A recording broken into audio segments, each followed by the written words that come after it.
You mentioned a recession before and the impact that it had on changing people's mindsets. And you have a new essay in Gemba Walks, where you know that there was a Great Recession in the United States and the UK and the developed world, followed by the Great Stagnation. But yet, we see the positive effects that lean thinking can have in healthcare, in government and construction, but it doesn't. That type of thinking doesn't seem to be informing how do we get out of the Great Stagnation and get back onto growth. Any thoughts on why that is? Well, first you have to have some agreement that this really is a Great Stagnation. That's my term. You look at the economic data for North America for the last 30 years, and other than a few people at the top who've done well, everybody else has done poorly or has gone backwards. And yet the conversation is all as if this is about cycles. So the big debate of we should spend more, higher deficits to prime the pump to get the economy running, or we should spend less and stop doing deficits to restore business confidence and get the economy running. It's all as if it's a discussion about the business cycle. And there is a business cycle issue, and I have no answer to give you on that. But there's an underlying situation that's quite different, that our ability to turn inputs into outputs, despite all the advances in IT and all the ability to get data to flow everywhere effortlessly and whatever, actually the productivity of the economy fundamentally is just flat. And that's not in the public debate at all. And to the extent it is, it's, well, gosh, if you reduce taxes on business, well, then they will invest and that will be good and we'll have more and all this. Well, that might be true, I don't know. But you have to do something to change the relation of inputs to outputs, or you can't grow. You can't have a higher standard of living if it takes the same amount of inputs to produce the same amount of outputs. That's just the way it is. That's like gravity. So it's been frustrating to me that our lean community hasn't been able to get our message across here. Speaking of messaging, there's a lot of messaging out in the world. Everybody's into messaging. Well, we've really messed up our messaging because we're just not part of that debate, whatever. And I find it very frustrating. I think it's a tremendous lost opportunity for society. I'm hoping at some point that debate will shift out of this kind of ideological left-right thing, which to me is quite sterile, into something that's about what real people in real organizations every day have to do experiments about ways to do better. And what we're trying to create, of course, is a whole society of people who, as a practice, go through experimental cycles of how to do better. And we're not there. That we're making some progress, but on the macro questions, we haven't yet been able to get our message across. That comes later. And another note or suggestion you made is maybe we need a lean thinker running in the White House. Well, running on no, I take it as a given that won't happen. I've made clear I'm not available to run for president. I'm just too old and too tired. But I did, just to have some fun, in one of these essays, was talking about an A3 for every issue. That the debate always begins with solutions. Every problem that comes up is actually a disguised solution. And it's being advocated by someone who's going to benefit from the implementation of that solution, I guarantee. So that's what the debate in Washington or in Ottawa or in Brussels or whatever is about. It's a fight of interest, each of whom has a solution that's beneficial to them to address a problem that's never actually defined. So the interesting part, the A3 for every issue, I didn't say it was a problem, I just said it was an issue, is what is the problem? And what's the root cause of the problem? And let's stop talking about solutions until we actually do some investigation. And then when we talk about solutions, again, we're not talking about solutions, we're talking about countermeasures. We're talking about a way in this time, in this place, to make things somewhat better.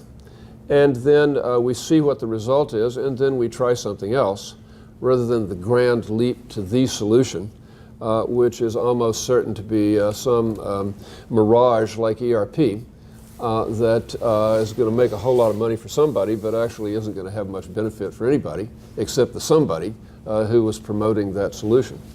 Forgive me, all the ERP people. But this was supposed to get civilization on the ascendant path, and unless I'm missing something, well, it looks to me like we're not gaining any altitude. So that's a dream. All right, and don't hold your breath, Chuck. No. Okay, this is not going to happen. Okay, this is not going to happen. We're not going to have an A3 for every issue. We're not going to have a lean thinker as president. Those of us who are actually trying to help create more value just have to shuffle along in an environment where you have a lot of silliness, and there's just a lot of silliness out there. Yeah, so we just have to maneuver through silliness. Well, go ahead. But maybe you think there's going to be no. I think our role in the past has been planting seeds everywhere, and to see where the fertile ground is and where things are going to grow. I think our role in the political debate, as these issues will eventually be discussed, is to be ready for that discussion. To be ready not to come up with the answers, but to ready to engage and educate the people who are trying to think through these problems of a better way of thinking through these problems. And so I'm an optimist. I think that crisis does, the Western economies are absolutely in crisis, yours as well as in Europe. And these issues can't be avoided for long. And there's going to be a search for, who's got some answers, who's got some insights, and we've got to be ready with some of those answers. So that would be a nice, so that could be a challenge for the lean community. So not even maybe not necessarily be ready with the right answers, but be ready to help frame the questions better.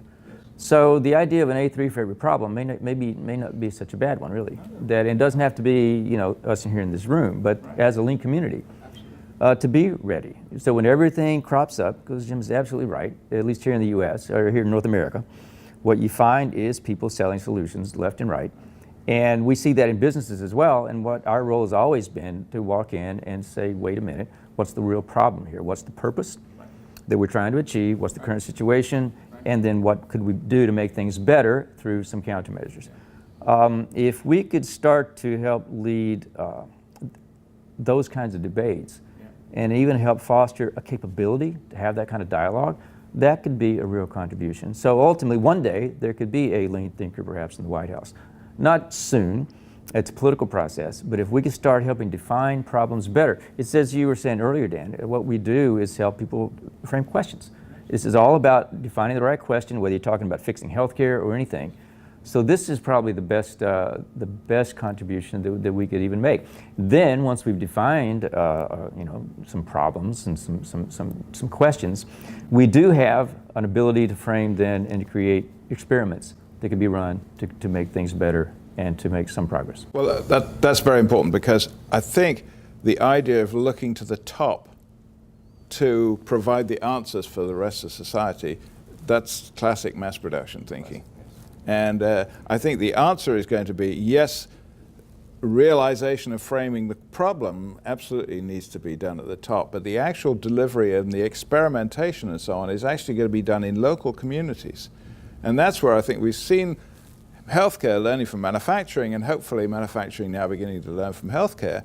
But local government delivery in our communities involves all of us. And so I think the initial experiments that we need to seed to demonstrate, proof of concept experiments, to demonstrate how lean can actually help us build different communities, much more sustainable, viable, productive communities.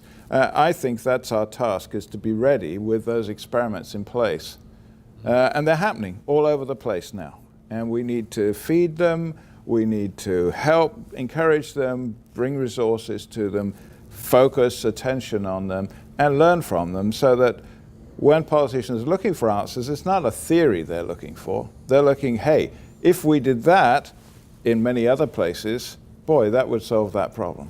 So it's actually learning to build in our local communities with other players outside our industry and in the community, building those examples, I think, is also a part of the building of answering those questions in the future.